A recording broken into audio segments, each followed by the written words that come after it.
اتنے ہی بچوں میں ان کی اسپیچ میں ٹھہراؤ آئے گا.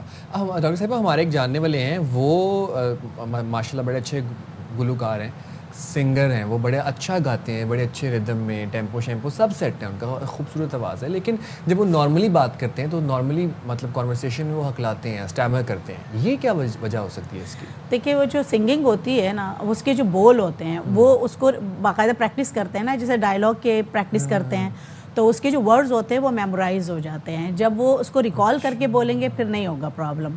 آپ بچوں سے پوئم وغیرہ جو ہے وہ کروا لیں, سن لیں, بچوں سے گانے وغیرہ سن لیں, اس میں اسٹیمرنگ نہیں ہوگی, کیونکہ ان کو پتہ ہوتا ہے اس کے بعد یہ لفظ آئے گا, پھر یہ آئے گا, پھر یہ ہوگا, وہ ایک سیکوینس میں ہوتا ہے. جب فعل بدی بولنا پڑتا ہے تو پھر اس میں جو اچانک بولنا ہوتا ہے کنورسیشن میں, تو ہمیں تو نہیں پتہ ہوتا نا کہ اگلا ہم نے لفظ کیا بولنا ہے, آگے سامنے والا مجھ سے کیا سوال کرے گا اور مجھے اس کا جواب کیا دینا ہے, وہ اچانک ہوتا ہے. اچھا, یہ ایسا بھی ہوتا ہے کہ اسٹریس میں ہو بچہ یا پریشان ہو, انگزائٹی کا شکار ہو تو زیادہ اسٹرٹر کرتا ہے, یہ وجوہات بھی ہوتی ہیں؟ یہ بھی ہوتے ہیں, سائیکالوجیکل ایشوز کی وجہ سے بھی ہوتا ہے کہ جب بچہ بہت زیادہ پریشر میں آ جاتا ہے تب بھی وہ اسٹرٹر کر سکتا ہے. لیکن یہ ہے کہ اگر وہ اس سچویشن میں کر رہا ہے, جیسے فار ایگزامپل کہ جس خوف کا شکار ہے کہ اگر وہ خوف والی سچویشن ہٹ جاتا ہے اور بچہ اس سے نارملی بات کرتا ہے تو وہ اسٹیمرنگ کی کیٹیگری میں نہیں آئے گا. وہ ایک اسپیسیفک سچویشن میں اسٹٹر کر رہا ہے, لیکن جب اس کے ساتھ جو ہے وہ حالات نارمل ہو جاتے ہیں تو وہ بالکل صحیح بولتا ہے. تو وہ ایک ٹائپ ہوتی ہے اسٹیمرنگ کی, لیکن یہ کہ جو کہ وہ اس کی وجہ سے ہوتا ہے کہ انڈر پریشر آ جاتا ہے, پریشر کی وجہ سے کرتا ہے, پریشر والی سچویشن ہٹ جائے تو بالکل نارمل بھی ہو سکتا ہے. اچھا, میں نے ہم یہاں بچوں کا ذکر کر رہے ہیں, میں نے بہت سارے ایڈلٹس گرون اپس کو دیکھا ہے کہ وہ کافی ایج ہو جانے کے باوجود بھی وہ اس چیز پر قابو نہیں پاتے. بہت حد تک قابو پا لیتے لیکن کہیں نہ کہیں ان سے یہ چیز کنٹرول نہیں ہوتی. اس کی کیا وجوہات ہیں؟ دیکھیے وہ تو یہ ہوتا ہے نا کہ ان کا بچپن سے, یہ جو اسٹیمرنگ والے ہوتے ہیں نا, دیکھیے یا تو ہوگا کہ جو بچپن سے پرابلم ہو رہا ہے, بڑے میں آ کے جو ہے نا وہ کیا کرتے ہیں, اٹکتے بولتے ہیں, لیکن پھر ایک ٹائم ایسا آتا ہے کہ بچہ یونیورسٹی جا رہا ہے, کالج جا رہا ہے, تب اس کو احساس ہوتا ہے کہ لوگ مجھ پہ ہنس رہے ہیں. ٹھیک ہے, پھر وہ تھراپی کی طرف جاتا ہے, لیکن اس کا پیٹرن تو ایسے ڈیولپ ہو گیا نا, بات کرنے کا طریقہ ایسا ہو گیا, یا وہ بہت شائع بھی ہو جائے, اس کو کانفیڈنس. دیکھیے کانفیڈنس کی کمی سے بھی ہو سکتا ہے, لیکن وہ پھر وہ اسٹیمرنگ کی کیٹیگری میں نہیں آئے گا نا. کہ اگر وہ جیسے اسٹوڈنٹ جو ہے نا وائوا کے وقت جو ہے نا ان کے ٹنگ سلپ آف ٹنگ ہو جاتی ہے کہ لفظ غلط نکل جاتے ہیں, ان کو ایک دم سے اسٹیمرنگ والی سچویشن فیس کرنا پڑتا ہے, لیکن جیسے وہ سچویشن سے باہر آتے ہیں نارمل ہو جاتے ہیں. تو وہ بڑے ایڈلٹ کیا کریں؟ ایڈلٹ بھی ٹریٹمنٹ کی طرف جائیں گے, ان کو اسپیچ تھراپی, پھر ان کے جو ہے نا یہ ایکسرسائزز وغیرہ ہوں گی, ان کو طریقہ بتایا جائے گا کہ اپنے اسپیڈ کو اوور کم کریں. اسپیڈ کی وجہ سے عموماً یہ زیادہ ہوتا ہے, یا پھر ایسے مخصوص لفظ ہوتے ہیں جس میں ان کو فوبیا ہوتا ہے. جیسے بڑے جو ہوتے ہیں ان کو یہ پتہ ہوتا ہے کہ اس لفظ میں جو اسٹارٹر ہوتا ہے, جیسے آ سے اسٹارٹ ہونے والا علی نام ہے, علی اگر وہ بولے گا ٹھیک ہے, اب وہ کیا کرے, یا تو اس کا آلٹرنیٹ ڈھونڈے گا, یا پھر کیا کرے گا, اس کو جو ہے مطلب اگنور کرے گا, اس لفظ کو بولنے میں جو ہے نا اس کو نظر انداز کر دے گا. تو یہ جو بڑے ہوتے ہیں نا وہ پھر اس کا آلٹرنیٹ ڈھونڈ لیتے ہیں, یا تو جو انگلش کے ورڈز ہوں گے اس میں ہوگا تو وہ اردو کا بولے گا, اردو کا لفظ ہوگا جو انگلش میں بولے گا. تو بڑوں میں تو یہ مسئلے ہوتے ہیں کہ وہ اپنے اسپیچ کو کمپنسیٹ کرنے کے انہوں نے ویسے طریقے جو ہے وہ ڈھونڈ لے ہوتے ہیں, یا تو وہ بریتھ نکال کے جو ہے نا اس کے تھرو جو ہے وہ بولتے ہیں.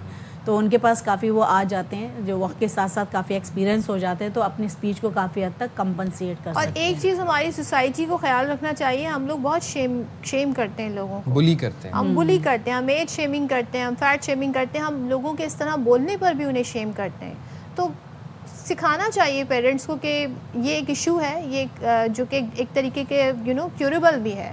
تو اس کے لیے آپ کیا کہیں گی؟ دیکھیے جو پیرنٹس ہوتے ہیں نا شروع میں وہ اگنور کرتے ہیں. اگر بچے جو اسٹیمری 2 مہینے 3 مہینے ہو گیا اسٹیمر کر رہا ہے, اب وہ جو ہے نا اتنا زیادہ اس کو نوٹس میں لے کے نہیں آتے, لیکن جیسے ہی بچہ اسکول جاتا ہے بچے جو ہے نا اس پہ ہنستے ہیں. تو پھر پیرنٹس کو ریئلائز ہوتا ہے کہ نہیں, بچے کو جو ہے نا بچہ پریشان ہو رہا ہے, بچہ اسکول جانے کو تیار نہیں ہو رہا, ٹھیک ہے, اس لیے کہ بچے اس کو تنگ کرتے ہیں, اس کی نقل اتارتے ہیں. تو پیرنٹس تب جو ہے نا وہ اسپیچ تھراپی کی طرف لے کے آتے ہیں جب لوگ اس کو تنگ کرنا شروع کر دیتے ہیں. پہلے سے ان کو یہ سوچتے ہیں کہ یہ صحیح ہو جائے گا, اس میں ٹائم نکلتا جاتا ہے اور بچے کی اسپیچ جو ہے وہ زیادہ سیویئر لیول پہ چلی جاتی ہے.